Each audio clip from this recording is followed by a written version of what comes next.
este último capítulo de la conquista de Canaán, la gran epopeya sobre esa invasión de la tierra de Canaán, en esta cuarta entrega estaremos estudiando la historicidad prácticamente que los relatos trae de los relatos del libro de Josué. Vamos a ver qué historicidad tiene, aunque ya hemos ido viajando durante el tiempo, prácticamente desde 1500 hasta el año 900. En esta ocasión estaremos viendo la historicidad de toda el relato de Josué, pero también estaremos viendo la teología que transmite ahora sí que los libros deuteronomistas, en especial el libro de Josué. ¿Estás listo para esta última entrega? Comenzamos.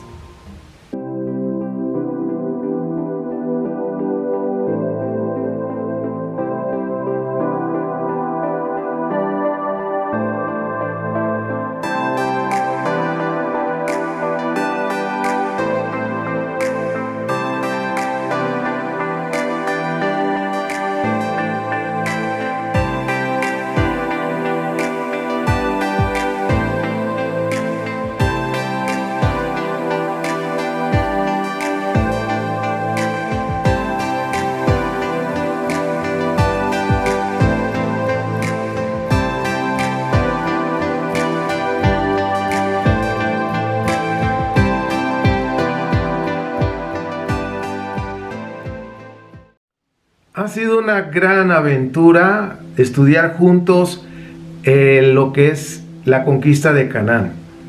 Hemos viajado en el tiempo, ya vimos a los patriarcas, aprendimos muchas cosas. Luego vimos lo de Moshe y el Éxodo.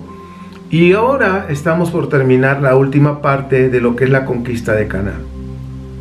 Siempre aprendemos algo. De veras que gracias a nuestro Padre por toda la bibliografía, todo el respaldo que tenemos para esta enseñanza. Bien, al final veremos cuáles son la bibliografía. Bien, la estructura del libro de Josué, que no lo hemos estudiado a fondo, aunque ahorita le vamos a dar un panorama general, porque hemos estudiado prácticamente qué hay detrás antes de entrar a la conquista, qué es lo que había.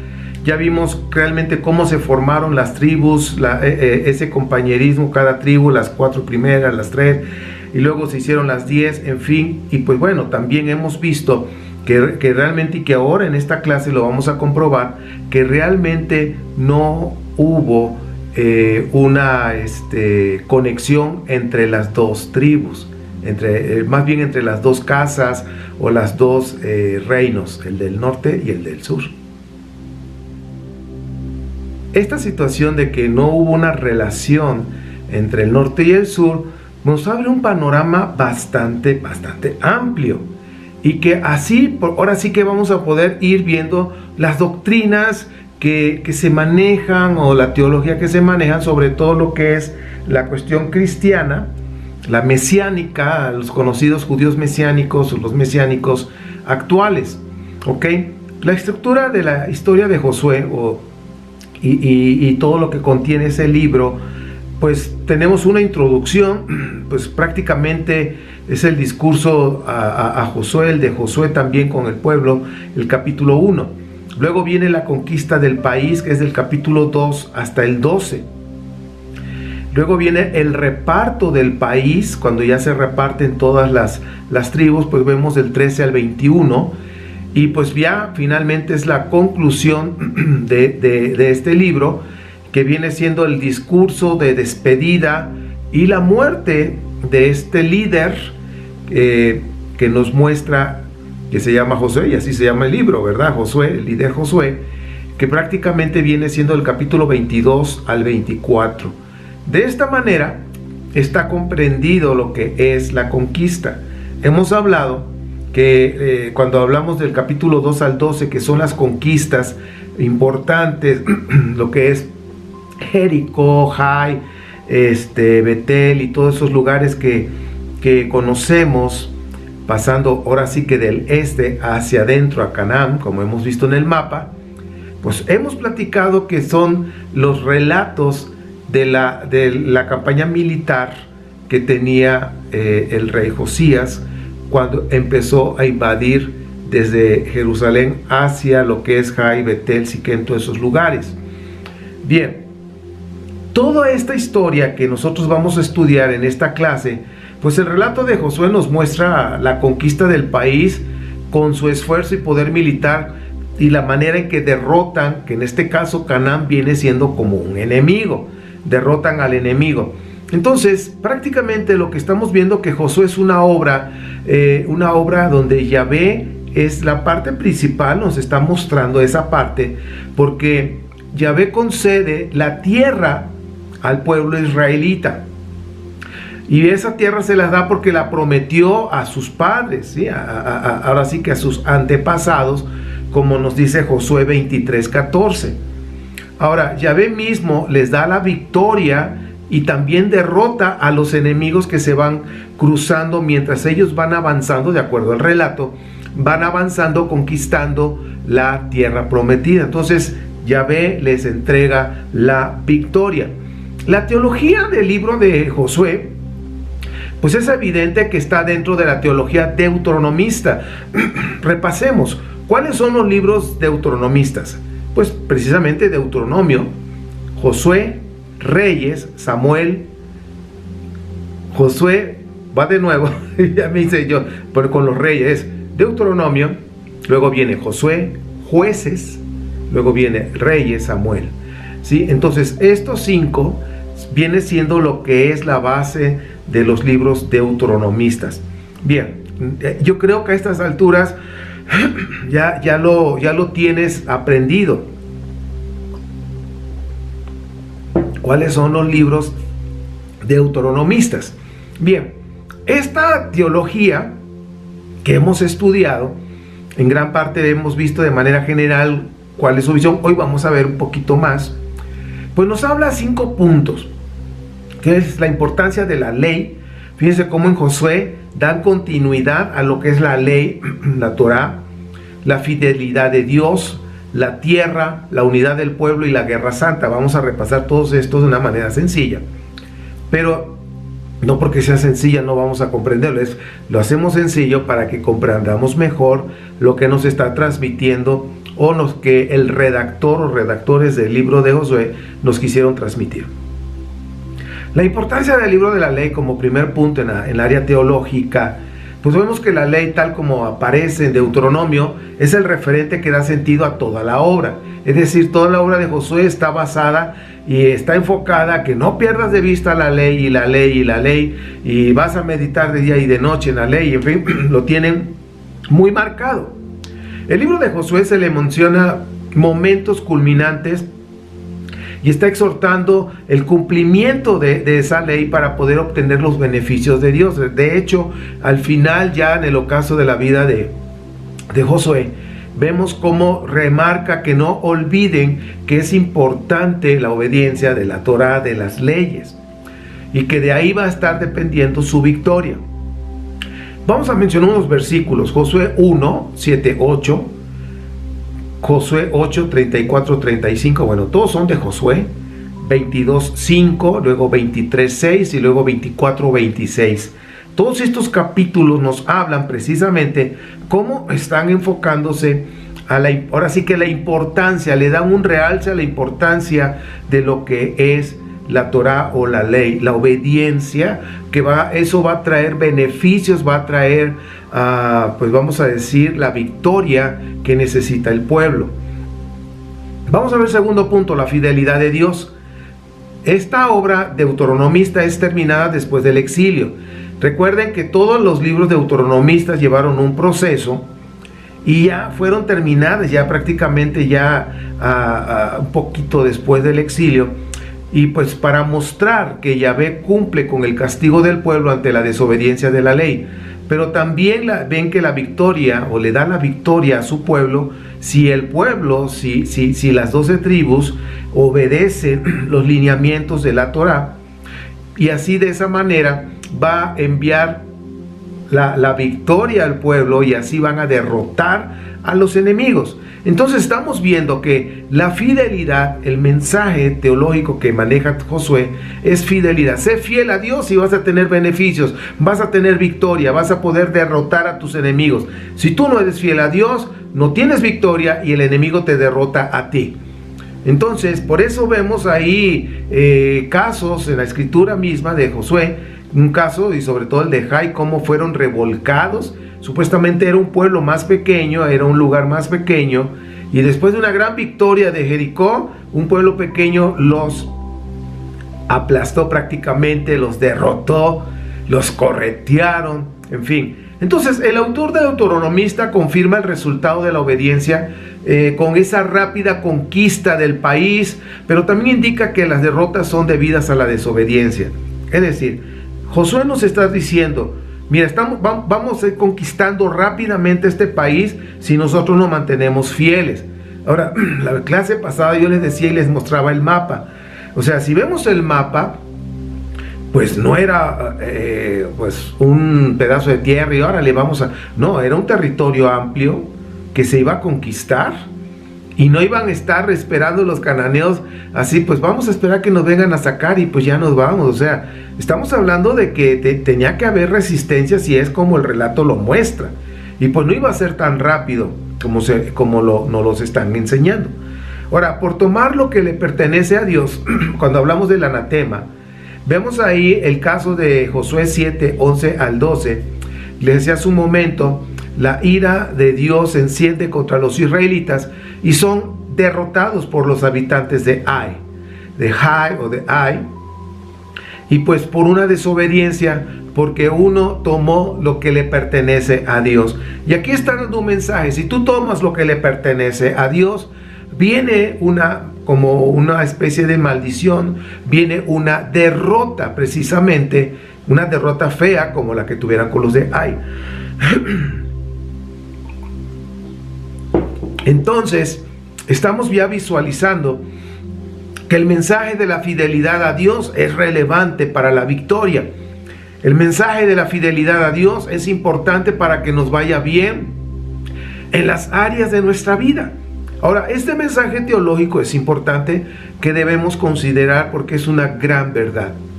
Si nosotros nos mantenemos fieles honrando al Rey del Universo, por supuesto que eso va a traer consecuencias positivas, porque nosotros vamos a cosechar lo que sembramos. ¿Ok? La ley de la siembra y la cosecha. Si sembramos infidelidad, si sembramos cosas negativas y malas, por supuesto que vamos a traer las consecuencias negativas y muy malas en nuestra vida, en matrimonio, en nuestra familia. Cuando digo familia me refiero a los hijos, la relación padres-hijos. Entonces vemos acá el mensaje que están dando aquí. El autor de Deuteronomista pone en boca de los paganos o de los cananeos a los que iban a ser conquistados, de los que vivían ahí, de los que estaban ahí. Entonces el autor pone en boca de estas personas, vamos a decir paganos, de acuerdo al enfoque que da el libro de Josué. Entonces pone en su boca y reconocen que los israelitas, por ser fieles a Dios, fieles a las promesas de Dios, fieles precisamente a Dios, pues le estaba dando la victoria y que esa tierra se las iba a entregar. Entonces reconocen los paganos de Canaán, reconocen la fidelidad de Dios hacia los israelitas, lo reconocen, así lo puso el autor. Ahora vamos a hablar de Rahab ahí en Jericó, y los habitantes de Jericó también sabían que Dios les había dado el país y que habían derrotado a sus enemigos, y también los gabaonitas lo sabían. Es decir, todo mundo sabía, ¿sí?, que venía el pueblo de israelita y que la tierra la iban a conquistar, la iban a tomar, porque Dios había dado esa promesa. O sea, todo mundo sabía eso, de acuerdo al relato bíblico, de acuerdo al redactor deuteronomista. Esto viene en Josué 2, 9 al 11, y también en el capítulo 9, 9 al 10. Capítulo 9, 9 al 10. Entonces estamos viendo cómo los escritores nos están mostrando muchas cosas, nos están dando un mensaje de que la tierra, los paganos sabían de la promesa y que iban a tomar la tierra. Bueno, ahora hablando de la tierra, que es el tercer punto, hablando de esta teología, pues la parte central del libro, precisamente, el libro de Josué, es la tierra de Canaán, la que iban a conquistar o conquistaron de acuerdo al relato. Y eso fue conquistada como un don gratuito de Dios. Es decir, Dios se los dio, se los regaló. Esta tierra es para ustedes. O sea, Dios es el dueño de todo el universo, es el dueño de toda la tierra, por supuesto. Y ese pedazo de tierra que era Canaán, ¿sí?, que ha sido codiciada por tanto, ahora sí que en Palestina actualmente hay una fuerte pelea ahí con palestinos contra los israelitas. Pero quiero decirte que de acuerdo al relato, esa tierra codiciada Dios se las dio a Israel de acuerdo a los deuteronomistas. La teología deuteronomista tiene dos principios principales hablando de este tema, hablando de la tierra. Habla de la gracia de Dios precisamente y también de los dones gratuitos de Dios. Es decir, Dios da dones, regalos y todo eso es gratis. Pues los regalos son gratis. Pero realmente los escritos deuteronomistas, sobre todo en el libro de Josué, cuando habla de la tierra, enfocan esos dos puntos, la gracia de Dios y los dones gratuitos que Dios había dado precisamente a Israel. Ahora, Canaán es un don que Dios da gratuitamente a su pueblo y tú te das cuenta cómo era el mapa de Canaán, Mesopotamia, Egipto y cómo era esa mancha roja donde está Canaán. Entonces, y lo da precisamente, Dios lo entrega porque lo había prometido a sus padres, a sus ancestros, precisamente a los patriarcas desde Abraham. Josué 21, 43 al 45 está esa parte. Y el último, bueno, no el último, sino el cuarto punto de la teología que maneja el libro de Josué es la unidad del pueblo israelita. Y aquí como que hay una situación. Pongan atención. El libro de Josué muestra a los israelitas que era un solo pueblo, o sea, eran 12 tribus unidas y era un solo pueblo. Ojo con eso, observen. Así lo muestra el redactor de Deuteronomio, el deuteronomista que escribió. Pero aquí hay un anacronismo precisamente, porque está mostrando un pueblo unido, 12 tribus unidas. Hay un anacronismo, pues nunca el pueblo fue uno solo, sino fueron dos, el reino del norte y el reino del sur. Fueron dos reinos, dos casas diferentes, ¿ok?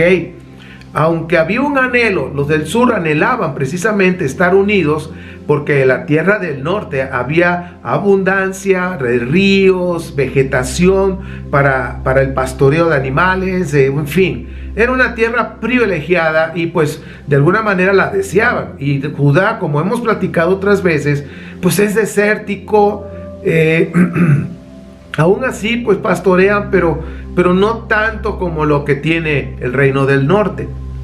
Bien, pero en tiempos del exilio existía la aspiración de que ambos reinos formasen una unidad bajo el mandato de un solo rey. Es decir, que durante el exilio, o sea, les quitaron su tierra, exiliados, y fueron llevados a Babilonia, lo que está en Mesopotamia. Y ahí, estando exiliados, como que añoraban, pues sí, regresar, pero regresar con todo el paquete, tanto el reino del norte como el sur. Recuerden que ya en el exilio babilónico, Judá, que fue exiliado, que fue desterrado, ya para ese tiempo, pues ya había pasado el destierro, que en el 722, antes de la era cristiana, precisamente el reino del norte pasó un exilio con los de Asiria. Entonces, pues la tierra estaba prácticamente abandonada ya. Después, cuando ya Babilonia, pues tuvo ya con sus enfrentamientos con los asirios. Bien, entonces en el exilio los judaítas tenían esa aspiración de tener esa tierra del norte y que todos fueran gobernados por un solo rey. Sí, precisamente uno de Judá, ¿ok? No habla uno del norte, no. Un judaíta que fuera un solo rey de todo ese territorio de lo que es el norte y el sur. Chequen toda esa cuestión, cómo se redacta. El profeta Ezequiel, que es un profeta del exilio, en el capítulo 37, 15 al 28, de acuerdo a esa profecía, visión que tuvo, guiado por el Eterno, dice que juntara 2 trozos de madera en los que están escritos los nombres del reino del norte y el reino del sur, para formar una unidad, es decir, un solo tronco. Esa profecía que un día volverán los deportados del norte y los del sur y para formar un solo pueblo, pues es una profecía, una aspiración que realmente en los tiempos del siglo V, siglo IV, antes de la era cristiana, cuando ya habían regresado del exilio, pues sí tomaron toda esa tierra, pero el pueblo, el reino del norte, que ahora sí que se dispersó totalmente y se unió a las demás naciones y se hizo como ellas, pues estos cananitas que fueron exiliados, pues no regresaron ya. Entonces los que regresaron son los judaítas. ¿Ok? Entonces realmente esta parte de lo que dice Ezequiel 37, de unir las dos, pues prácticamente lo que pasó es que los judaítas ya al regreso tomaron todo el territorio y lo llamaron Israel, como nosotros sabemos y lo hemos conocido. Hemos visto muchos dibujos donde, sobre todo en los mesiánicos, donde hay una mano y una vara con dos, ahora sí como el que usábamos para los tiradores, ¿no? Sí, como una Y. Entonces, esa está el reino de Israel, que le llaman también Efraín, y los de Judá, y se hacen un solo que se llama Israel. Ahora, esta era una aspiración que de alguna manera querían que así sucediera, ¿ok? Pero tenemos que ver realmente cómo está la historia, y recuerden que las tribus, que cómo se formaron, que ya estaban ahí, que cuando hablamos del exilio de los Ixos en el 1550, 1570, hay una variación de fechas, pero la mayoría de los historiadores dicen 1550. Entonces vemos que en esas fechas de ese exilio, la tribu de Asher ya estaba establecida en el lugar que conocemos nosotros. Entonces los pueblos del mar ya habían estado llegando, sobre todo el gran arribo de los pueblos del mar fue sobre el año 1200, antes de la era cristiana. Entonces todo eso tenemos que irlo considerando. Entonces lo que vemos ahora de la profecía de Ezequiel, de que las dos tribus, que como le llaman Efraín, le llaman Judá, o el reino del norte y el reino del sur, nunca más van a estar separados, sino van a ser uno solo y van a tener un solo rey. Esa ha sido siempre la aspiración de los judaítas, y por eso en este caso el profeta Ezequiel lo estaba profetizando y diciendo: cuando regresemos a Judá, cuando regresemos a Jerusalén, vamos a hacer un solo territorio, un solo lugar, y ya no estaremos divididos. Después del exilio, pues no sucedió tal como dijeron, es decir, todas las tribus que habían sido desterradas regresaron, y no sucedió eso. ¿Ok? Los deportados del norte nunca volvieron al país ni se unieron con los del sur, pero la aspiración de formar un solo pueblo pues no se perdió. Entonces esto es importante que nosotros lo consideremos. Es decir, el reino del norte, cuando fueron exiliados, ya nunca más regresaron y no tuvieron intención en el caso de los judaítas fue diferente, porque ahora sí que el Mashiach, el ungido, como dice Isaías 45, de Persia, el rey de Persia, les dio la oportunidad de regresar para no perder pues su cultura, su religión, todo eso, porque era una estrategia que tenía el rey de Ciro, o sea, el rey persa, era su estrategia. No creas que ellos daban pasos sin guarache, ellos tenían su estrategia. Entonces regresaron los judaítas, recuperaron, y para no perder su visión de adorar un Dios, porque realmente no eran monoteístas, Josías fue el que empezó realmente con toda esa influencia deuteronomista, el que empezó a buscar que fueran monoteístas, pero pues fue un comienzo. Pero ya de regreso realmente, ya cuando estaban en Judá, en Jerusalén, y ya con la Torá ya hecha, con las 4 fuentes como hemos estudiado, entonces ya empezaron los sacerdotes, Esdras, Nehemías, empezaron a enseñar al pueblo a enfocarse a una sola, como una sola nación, con un solo Dios, ¿sí? Y nada más, y no hay otros dioses fuera de Yahvé. Entonces fue ahí el proceso, nada fácil, de empezar el monoteísmo. que como hemos dicho no fue un monoteísmo puro.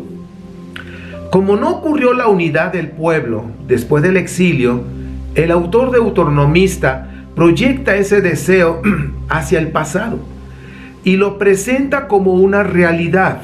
Entonces, se inventa un pasado en el que ambos fueron formados como una unidad hasta después de la muerte de Salomón, y el pueblo se separó en dos, el norte y el sur. Pero yo quiero decirte que así como lo muestra, no sucedió, porque siempre estuvieron separados, ¿ok? El norte y el sur. Sin embargo, el redactor llevó ese deseo hacia el pasado y ahí lo plasmó en lo que se escribió. Entonces, por eso dice que se inventaron ese pasado donde ambos pueblos estaban en una unidad, el reino del norte y el reino del sur, y que ya se separaron después de Salomón, de acuerdo a los autores deuteronomistas. También hacen que de la conquista que hubo del reino de lo que es Canaán, que fuera una obra de todas las tribus israelitas, que esa conquista fueron de las 12 tribus, incluidas las que estaban en Transjordania, es decir, Rubén y Gad y todos ellos, y un poquito de los de Manasés, una porción, es decir, los que estaban en el este, en Transjordania. O sea, todos estuvieron involucrados en esa conquista. Entonces, de eso estaban mostrando que los israelitas eran un solo pueblo, bajo una sola guía, que en este caso era Josué, y estaban obedeciendo a un solo Dios. Recordemos que en las clases pasadas, que cuando estaban hablando con los de Neftalí, ellos no sabían de Yahvé, y estaban Josué ya al final, sus últimos discursos antes de morir, estaba hablando a esas tribus, hablándoles de Yahvé, pero ellos no conocían a Yahvé. O sea, hay mucho anacronismo, muchas cosas que no. ¿Cómo? Si se supone que venían las 12 tribus juntas y conquistaron el lugar y venían con un solo Dios, ¿cómo es que esa tribu no conocían a Dios, a Yahvé? Bien, vamos a ver la Guerra Santa, el punto quinto, el último en cuanto a esta teología de los deuteronomistas plasmado en el libro de Josué. El libro de Josué afirma que las guerras de Israel son las guerras de Yahvé, que los enemigos de Israel son enemigos de Yahvé, por eso no merecen la más mínima piedad. La victoria de los israelitas sobre sus enemigos está garantizada no por su poder militar, sino porque es la lucha de Dios contra los enemigos, es decir, los enemigos de Dios. Entonces aquí nos está mostrando, miran, el pueblo ganó, era unido, y ganaron no porque tuvieron un poder militar, más que nada es porque Yahvé de los ejércitos, sí, el Yud, Het, Bat, Hei, venció a sus enemigos, no a los enemigos de Israel, sino a los enemigos de Yahvé, es lo que está mostrando. Durante la conquista es un deber sagrado masacrar a todos, hombres, niños y mujeres, es decir, tenían que eliminar a todos, desaparecerlos totalmente. Es lo que se conoce como el nombre de Jerem o anatema o exterminio. Tenían que exterminarse todo, como en el caso de Jericó. Se mata a las personas, se destruyen las ciudades, se queman los bienes, pero sus riquezas, oro y plata, pasan a engrosar las riquezas del tesoro de Dios, el tesoro divino. Por eso dicen, todo esto, el botín, hablando de Jericó, es el botín que a mí me pertenece. Entonces ya ahí está mostrando y marcando claramente que siempre lo primero es para Dios. Todo, lo primero es para Dios. El argumento del anatema que viene en Josué 7 nunca sucedió, ¿sí? Y sugiere que se entienda como algo simbólico, que se trata de la destrucción religiosa de lo que se opone a Dios. Entonces lo que vemos en el capítulo 7 no sucedió. Ya estamos entendiendo y estamos dándonos cuenta que es un relato que no tiene historicidad. No sucedió, como lo hemos dicho. Y como acabo de decir, lo que está mostrando que se trata de transmitir, que entendamos nosotros como algo simbólico, que se trata de la destrucción religiosa de todo lo que se opone a Dios. Por eso aquí hay muchas personas que leen la Biblia y dicen, y que realmente no son creyentes, y dicen, es que el Dios del Antiguo Testamento, el Dios de la Biblia hebrea, es un Dios sanguinario, es un Dios violento. Y es por lo que estamos viendo tan solo aquí en el libro de Josué, cómo exterminaban pueblos totalmente. pues el anatema no se llevó a cabo porque tal conquista pues no existió, así como estamos hablando de Josué 7. Pero el autor deuteronomista propone que si no ocurrió, debió haber ocurrido, pues los males le vienen al pueblo de Israel por no haber aniquilado a todos los habitantes del país que no fuesen israelitas y por haberse juntado con ellos. Es decir, todos los males que vinieron después de la conquista es porque no exterminaron a todos los pueblos. Y aparte de que no los exterminaron, se unieron a ellos y que eso trajo pues calamidades al pueblo de Israel. Ahora, era una exigencia religiosa destruirlos a todos. Estamos allá hablando la parte religiosa. Y por no haberlo hecho, esa desobediencia fue castigada por Dios y por eso fueron llevados al exilio de Babilonia por esa desobediencia. Ahora, no está hablando del exilio del norte, si te das cuenta. Se están enfocando del exilio del sur. No mencionan al norte. El autor presenta que en el tiempo de Josué, según el relato, el pueblo tendría que haber mostrado su fidelidad a Dios teniendo un comportamiento correcto. Es decir, el mensaje que nos da ahí el autor es que el pueblo tenía que haber sido fiel a Dios con su comportamiento correcto. Y yo creo que ese mensaje es muy verdadero para nosotros también, porque nosotros la manera de honrar y de ser fiel a Dios tiene que ver con nuestro comportamiento correcto todos los días. Cómo me comporto con mi cónyuge, cómo me comporto con mis hijos, cómo me comporto en los negocios, cómo me comporto en el trabajo, en fin. Mi comportamiento debe de ser correcto y eso me va a ayudar precisamente a ser una persona que honra y que es fiel a Dios. Bien, ahora todo este mensaje pues es un mensaje que nos están mostrando las 5 teologías del libro de Josué. Ahora, ya hablamos de la fidelidad, de la tierra, en fin, y que realmente el reino del norte y el reino del sur nunca estuvieron unidos. ¿Sí? Y pues bueno, el relato los unió, tuvieron que irse al pasado y unirlos de alguna forma. Pero ahora vamos a ver la historicidad del libro de Josué para ir terminando esta parte. Ya de veras hemos acumulado bastante información hasta este momento con las 3 clases anteriores. La bibliografía que yo te he recomendado, de veras, date ahí, como decimos, échate un clavadito ahí, busca, investiga, ya sabes, en el índice, ve la página, lee lo que estás buscando saber y vas a encontrar mucha información interesante, muy abundante en cuanto a cuestión de historia, arqueología, las fechas, en fin. Yo te estoy dando algo más sencillo, pero que puedas tú visualizarlo totalmente. La historicidad del pueblo de Josué.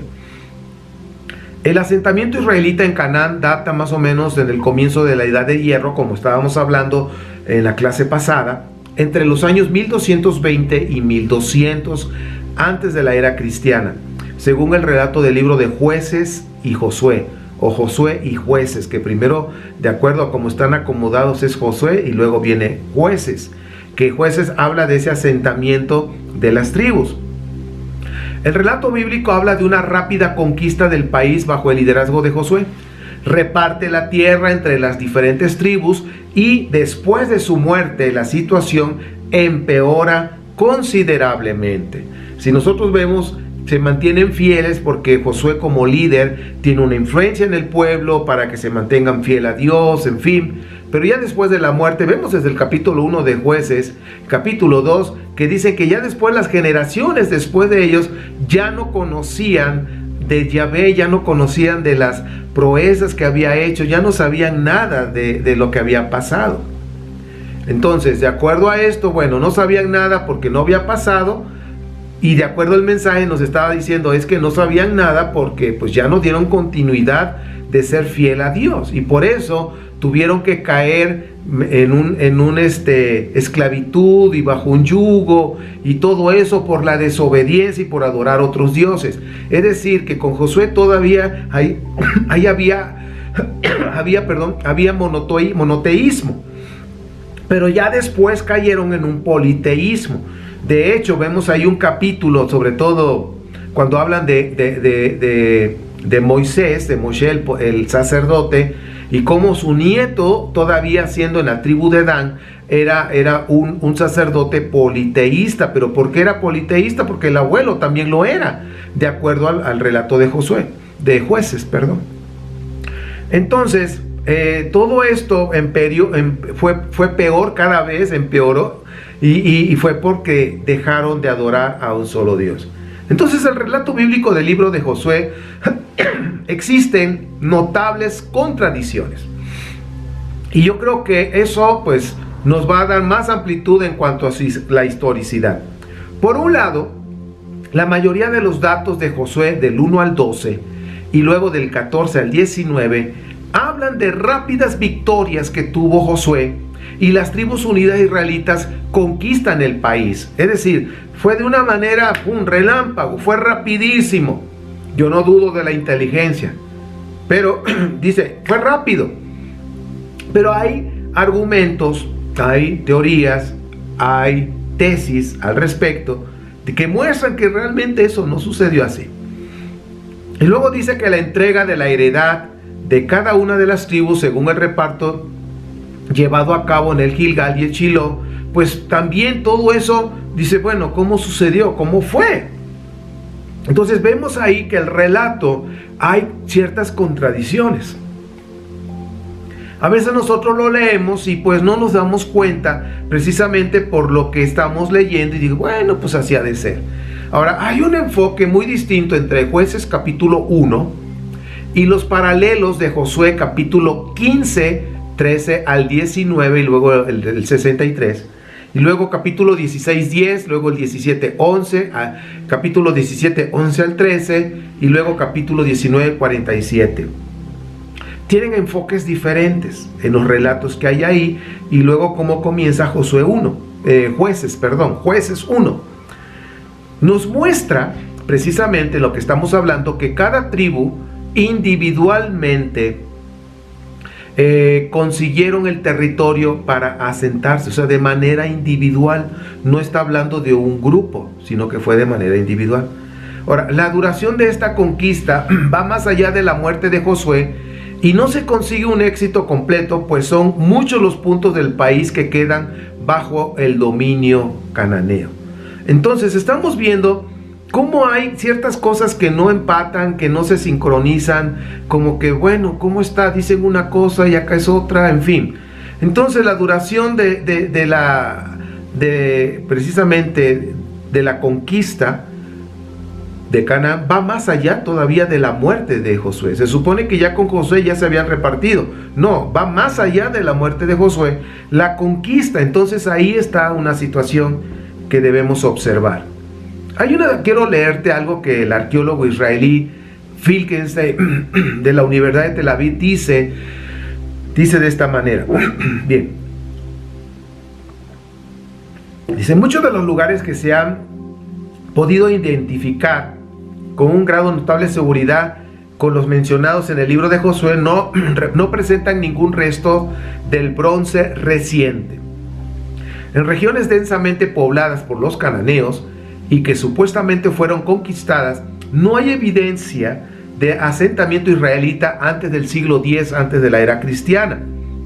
De modo inverso, en la mayoría de las zonas de asentamiento israelita de la colina central donde tuvo lugar el resurgimiento demográfico del Hierro I o Hierro I, los lugares cananeos eran pocos en número y prácticamente no hay ninguna evidencia de un asentamiento israelita que siguiera inmediatamente a la destrucción de las ciudades cananeas. La evidencia cronológica indica, además, que los centros cananeos fueron devastados durante un largo periodo de tiempo. Ahora tenemos la certeza, por ejemplo, de que ciudades cananeas como Laquish todavía estaban florecientes en el tiempo en el que iban teniendo lugar el asentamiento israelita en las colinas centrales. La atribución automática de todos o casi todos los niveles de destrucción en torno al año 1200 antes de la era cristiana, en las ciudades cananeas de la tierra de Israel, a una campaña de conquista por las tribus israelitas cierran los ojos a otras posibilidades históricas. Por ejemplo, campañas militares egipcias, como las desarrolladas por el faraón Mernestab, conflictos locales entre ciudades cananeas rivales, e infiltración de los filisteos en la costa sur y la Shefela durante la primera mitad del siglo XII antes de la era cristiana. Pues esto es lo que dice Finkelstein, que prácticamente lo que está diciendo en lo que les acabo de leer, pues Finkelstein dice, pues realmente lo que está diciendo Josué pues no encaja con toda la cuestión arqueológica, la edad de hierro primero, en fin, en algunas ciudades asentadas, no encajan, ¿ok? No hay una historicidad en el relato de Josué. Ahora, han sido muchos los historiadores que confirman que los libros deuteronomistas no son obras que pertenecen a un género histórico. Hemos dicho que la Biblia hebrea no es un libro de historia, ¿ok? ¿Por qué? Porque sus datos no son cronológicos y históricos como tal. Algunos sí, como historia, pero no cronológicamente sucedió como lo pintan. Entonces, no son obras que pertenezcan a un género histórico porque no tienen una exactitud histórica. Muchos de los relatos bíblicos no se han podido demostrar porque no siempre es fácil y tampoco es posible hacerlo. El mensaje teológico que transmite el libro de Josué es verdadero, ¿sí? Pero no es literal porque no hay historicidad. Entonces, yo creo que el libro de Josué debemos rescatar todo el mensaje teológico que nos está transmitiendo acerca de Dios y pues de la fidelidad de Dios, pero también nuestra fidelidad a Él. La bibliografía: Enigmas de la Biblia, de Ariel Álvarez; Historia Antigua de Israel, de Mario Liberani; Historia de Israel Bíblico, Samuel Pagán; Introducción a la Biblia Hebrea, Samuel Pagán; y del Génesis a Reyes, que también recomiendo esa, Amador Ángel García Santo. Les recomiendo también este último, que le den una ojeada. Bien, pues están en la línea, están también en internet, y pues bueno, esto es, estamos terminando prácticamente el curso de la conquista, y pues terminamos diciendo que, lo repito, el mensaje teológico que transmite Josué es verdadero, pero realmente no hay historicidad en el relato del relato de este libro. No hay nada que sea que haya una historicidad comprobable. Pero bueno, eso no debe afectar nuestra fe, porque nuestra fe no está fundada en la historia o en la historicidad. Nuestra fe está fundada en nuestra relación con nuestro Padre eterno. Te agradezco que me hayas acompañado en este curso, y si el Eterno lo permite, nos veremos en otros cursos más donde vamos a estudiar juntos. Pues bueno, que mi Padre bendito te bendiga, te guarde, mi Padre haga resplandecer su rostro sobre ti, extienda su amor, te dé gracia, que mi Padre alce su rostro sobre ti y te dé shalom. Te mando un fuerte abrazo. Si el Eterno lo permite, nos veremos en el próximo curso. Shalom.